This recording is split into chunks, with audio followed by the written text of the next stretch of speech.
Well, I noticed a lot of new faces this evening, and I'm so glad you all came. And I want you to know that this is a safe place to share. So if you want to tell us your story, there'll be no judgment. Hi, my name is Charlie, and as you might remember, I have a problem. I'm addicted to cars. It's been a while since I've made a video, and I just wanted to catch you guys up. Not a whole lot's been happening, but there are some cars that you have not seen yet that I do want to show you.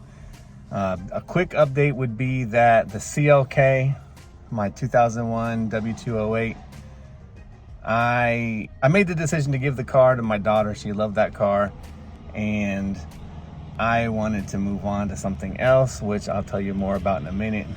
But the Lexus was sold, and I gifted the CLK to my daughter, so she was super happy about that. I do need to do another video just as closure for that CLK. Now that everything's been done to it, I have it fixed up perfectly, except for the fact that I didn't lower it. I just can't sacrifice the ride. That thing rides so nice. I didn't want to ruin it by lowering it, even though it would look fantastic. So I decided not to do that. And my daughter didn't really care about having it lowered. She likes it like it is. So no, that thing looks fantastic, runs fantastic. It's a great car for her. And then with selling the Lexus, it allowed me to make another purchase, which will be the next chapter in the car glutton saga.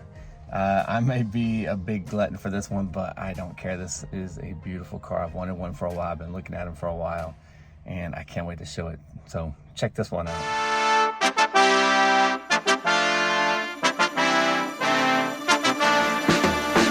Drop that.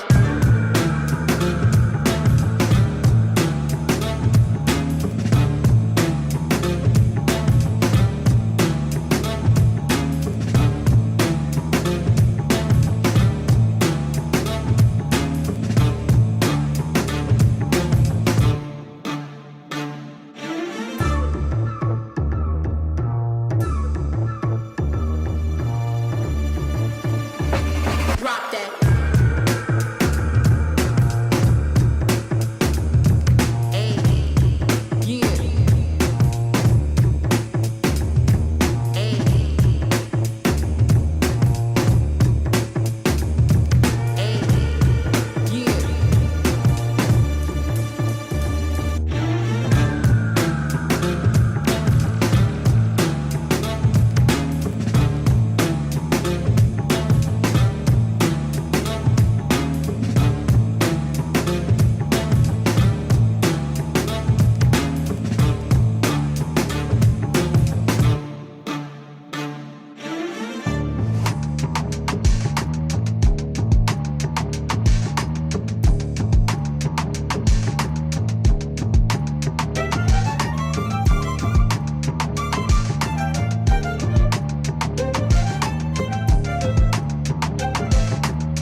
That's right, folks. 1973 Mercedes 280. This is the W114 platform sedan.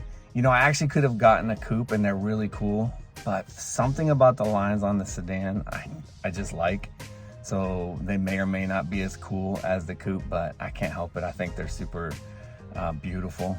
And this color combination, it has the original hubs on it that I think look fantastic. I don't really need to do anything to this car other than fix it up. I mean, the paint, if you drive by or from 50 feet away, it looks awesome, but up close you can see there are a ton of small little dings and spider web cracks on the paint.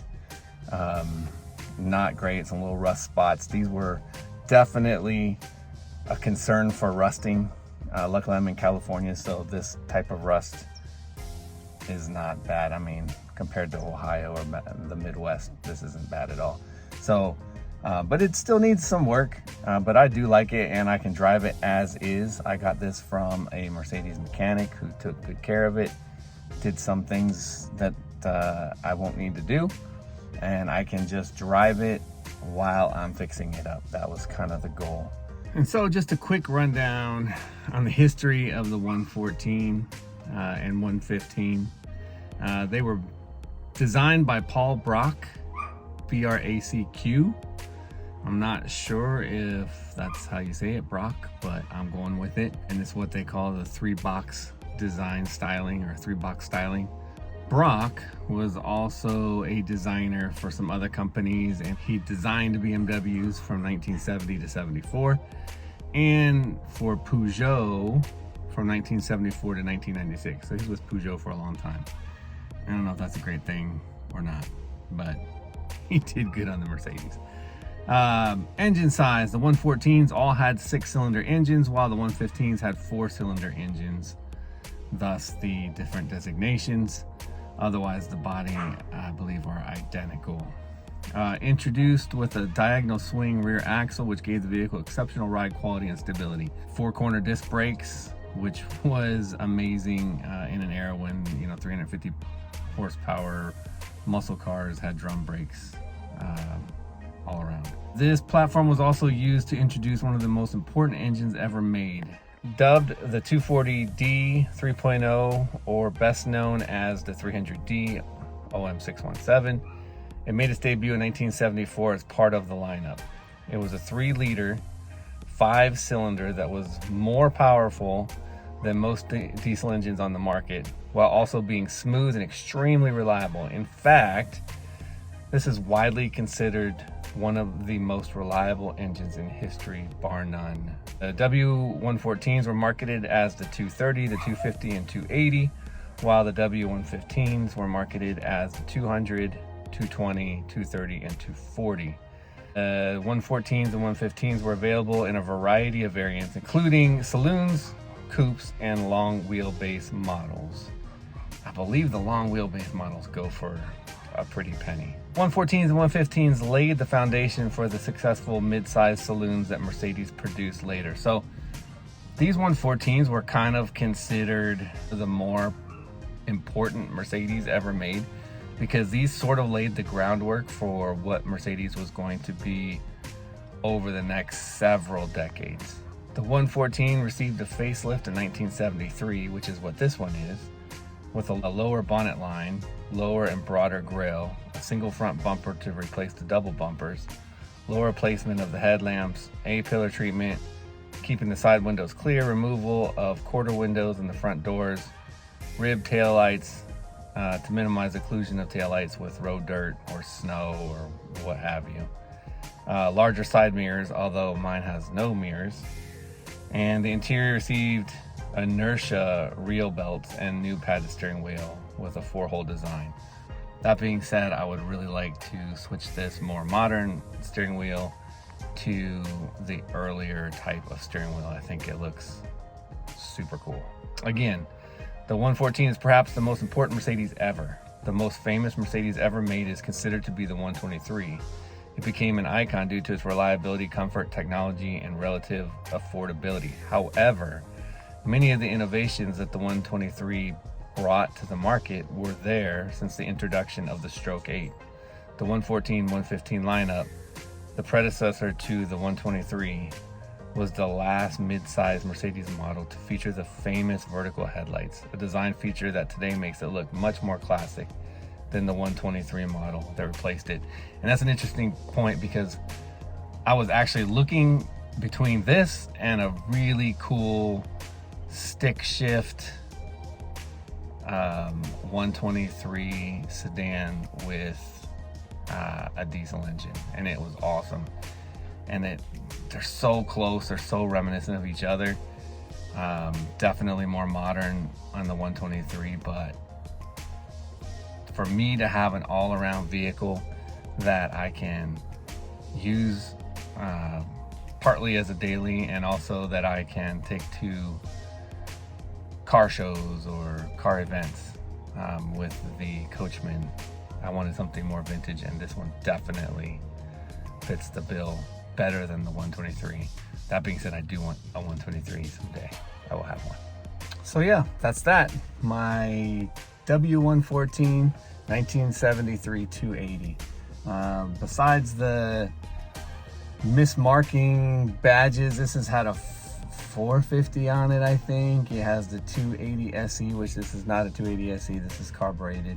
People messing with the badging on here, but it's just a plain old 280, and I love it. I think this is going to be a lot of fun, a fun project that I can feature a lot of things on the channel, hopefully, and I'm planning on keeping this one for the long haul. So I do still have some other things that I want to show you guys, and I will get to that ASAP. I have at least 3 or 4 other videos in the works right now, but I did want to bring you up to speed and show you the new Mercedes, let you know about the CLK, and just check in and say hi. So I'm back here in my garage. It's a bazillion degrees here in Southern California. October needs to get over with so I can get to some cooler weather, and it's a little bit easier to make videos, a little more pleasant. I do appreciate you guys watching. I hope you enjoyed this video. Please hit the like button, share it. If you haven't already subscribed to the channel, please do so. And I just appreciate the support. Thanks so much, and I'll see you on the next one.